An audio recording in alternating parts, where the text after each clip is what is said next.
দুনিয়ার শুরু থেকে তার আগে আলফ সানা ক্বাবল হাদিসে আছে যে আল্লাহ জাল্লা শাআনুহু এই যে কোরআনে কারীমটা আমার সামনে আছে না, কোরআনে কারীম দস্তুরও না, আমাদের নীতিমালার সবকিছু হলো কোরআনে কারীম।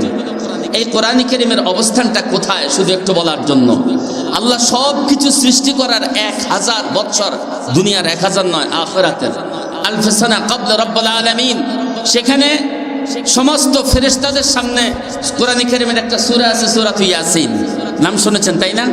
আল্লাহু আকবার। কোরআন যেমন আযীম, সূরাতুল ইয়াসিন তেমনটি আযীম। আল্লাহ যেমন আযীম, আল্লাহ বড়, কোরআন বড়, সূরা ইয়াসিন বড়। আল্লাহ রাব্বুল আলামিন ফেরেশতাদের সামনে সূরা ইয়াসিন তেলাওয়াত করেছেন। তখনও কিছু হয় নাই, আদমের সৃষ্টিও হয় নাই, দুনিয়ার কোনো কিছু সৃষ্টি হয় নাই। তাহলে এই কোরআন কি নতুন না দুনিয়া সৃষ্টি করার আগের?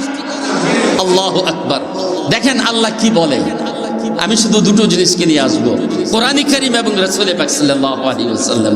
আল্লাহ বলেন ইয়াসিন ওয়াল কুরআনিল হাকীম ইন্নাকা লামিনাল মুরসালিন। আমার রব বলেন ইয়াসিন, ইয়াসিন হলো মুহাম্মদুর রাসূলুল্লাহ সাল্লাল্লাহু আলাইহি ওয়াসাল্লামের লকব, নাম। আল্লাহ রাসূলের এক নাম হলো ইয়াসিন। আল্লাহ বলেন আমি এই ইয়াসিন মুহাম্মদ ওয়াল কুরআনিল হাকীম এবং এই বিজ্ঞানময় কোরআনের কসম খেয়ে বলতেছি।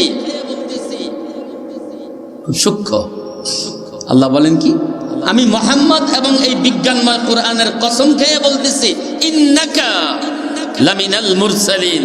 ইন্নাকা, ইন্নাকা কাফি খাতাবিয়া, নিশ্চয়ই তোমাকে। আচ্ছা আপনারা আমার সামনে আছেন, তাহলে তো আমি বলবো যে আপনাকে, তাই না? আমার অগোচরে থাকলে কি বলবো? বলবো না। সেখানে ছিলেন ফেরেশতারা আর রাসূল পাক সাল্লাল্লাহু আলাইহি ওয়াসাল্লাম। আল্লাহ বলেন নিশ্চয়ই ও মুহাম্মদ তোমার কসম এবং কোরআনের কসম খেয়ে বলি, আমি তুমি মুহাম্মদকে নবী করে রাসূল করে পাঠিয়েছি। এই কোরআন সাক্ষী দিচ্ছে, এই কোরআনে কারীম। শুধু তাই নয়, আল্লাহ কি বলেন, লাউ আনজালনা হাযাল কুরআন আলা জাবাল লারাআইতাহু খাশিআন মুতাসাদ্দিআন মিন খাশিয়াতিল্লাহ।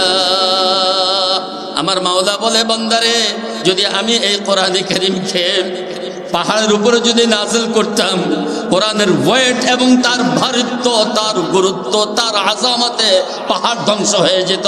সেই কোরআনকে কার উপরে নাযিল করেছে? রাসূল পাক সাল্লাল্লাহু আলাইহি ওয়াসাল্লামের উপরে নাযিল করে আপনার আমার জন্য সহজ করে দিয়েছেন। ওই মাওলাই বলে, ওই মাওলাই বলে ওয়ালাকাদ ইয়াসসারনাল কুরআনা লিযিকরি ফাহাল মিন মুদ্দাকির। কোরআনে কারীমের আয়াত। আল্লাহ বলেন ওয়াও লাম ক্বাদ, তাকিদের জন্য আসে, অর্থাৎ বিশেষত বোঝাবার জন্য। আল্লাহ বলেন অবশ্যই অবশ্যই অবশ্যই ইয়াসসারনাল কুরআনা, আমি আমার কোরআনকে সহজ করে দিয়েছি।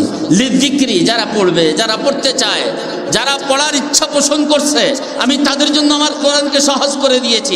ও আমার ভাইয়েরা, কোরআন এত দামি, এত দামি। শাইখুল কোরআন আল্লামা কারি বেলায়েত হোসেন চেয়েছেন যে মুসলমানের প্রত্যেকটা ঘরে কোরআনের তেলাওয়াত চলবে।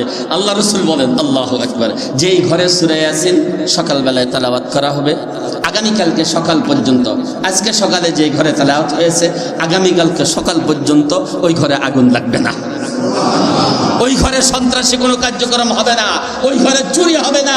যেই ব্যক্তি আজকে সকালবেলায় তেলাওয়াত করেছে সূরা ইয়াসিন, আগামীকালকে সকাল পর্যন্ত তার অ্যাক্সিডেন্ট হবে না, তার কোনো হঠাৎ বিপদে আক্রান্ত সে হবে না।